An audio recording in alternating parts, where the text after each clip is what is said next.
Good afternoon, everyone. This is Riley with Midwest Market Management, bringing you our now once a week South America weather, putting it into a national yield perspective. Switching, this will be the first time now going to just once a week as we're shifting in closer to the end of first crop production and moving more into that safrinha crop, that lot heavier to the corn side of things. But switching to once a week, and with that said, just me today, and let's hop right into maps. So first thing I want to do, as always, put into perspective how big of an area we're talking about. First crop, we're still looking anywhere from Mato Grosso all the way down through central Argentina.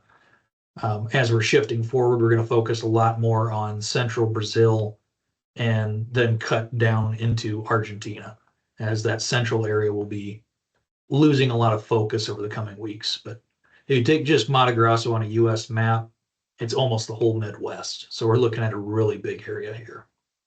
So with that said, one update to start off, harvest progress for corn and beans in Brazil. Beans now basically up to that 5-year average. If you remember, we've been slowly ticking up towards that average after a really slow start. And corn as well, just 3% behind average and 2% behind last year for first crop harvest. So definitely a lot more progress made in the last couple of weeks than what we'd seen the month prior. One place to note, corn harvest, Mato Grosso do Sul for first crop, normally 38% done and just starting now. So that's something to watch. And then down in Argentina, mention this every week. If you remember, they plant their corn on a bit of a 50-50 split. So half of it will be harvested. And then there will probably be a bit of a break before that second 50% of Argentine corn's harvested. So as we're looking at this, that first window that corn was planted in, about half of it's been already harvested compared to 18% average. So everything moving on, either a little behind average in Brazil or ahead of average in Argentina. Definitely no reason for concern. Moving ahead here, weather maps, 1 to 5 day temperatures. Cool in Argentina, warm in Brazil, but not too warm. Definitely a trend we've been seeing a lot. Nothing new there. Moving ahead, 6 to 10 day. A little bit cooler even in Argentina, especially to the southern half of the growing region. And Brazil getting some regions in the 90s, especially as you're looking Mato Grosso do Sul, Sao Paulo. Some regions there that do have safrinha crop, so it is important. But at the same time, there has been enough rain in the forecast to take out a lot of stress. Uh, Speaking of that, last 2 weeks of rainfall, been more a trend, more of the same, getting enough rain to keep everybody tied by.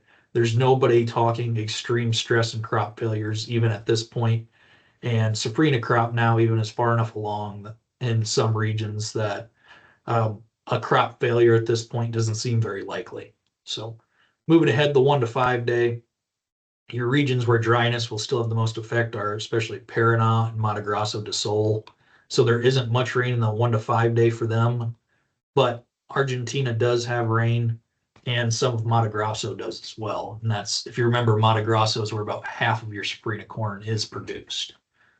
So moving ahead, 6 to 10, that same window is continuing to stay dry where everywhere else is getting enough rain to tide them by. Definitely not a normal trend here for that to be going on.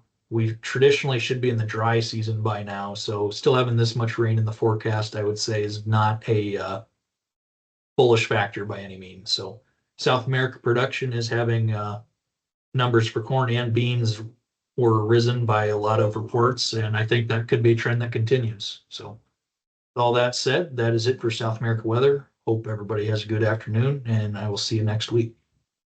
This material has been prepared by a sales or trading employee or agent of Midwest Market Management and is or is in the nature of a solicitation. This material is not a research report prepared by of Midwest Market Management Research Department.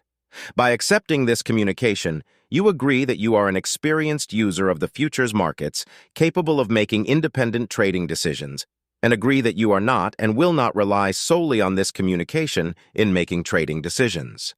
Distribution in some jurisdictions may be prohibited or restricted by law. Persons in possession of this communication indirectly should inform themselves about and observe any such prohibition or restrictions.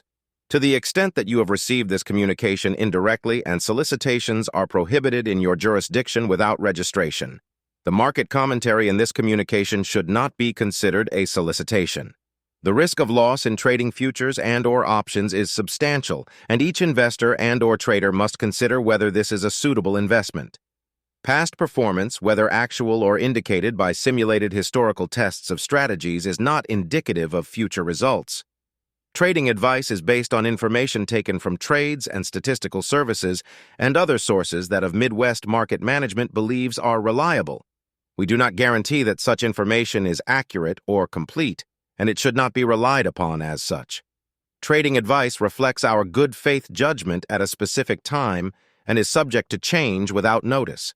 There is no guarantee that the advice we give will result in profitable trades.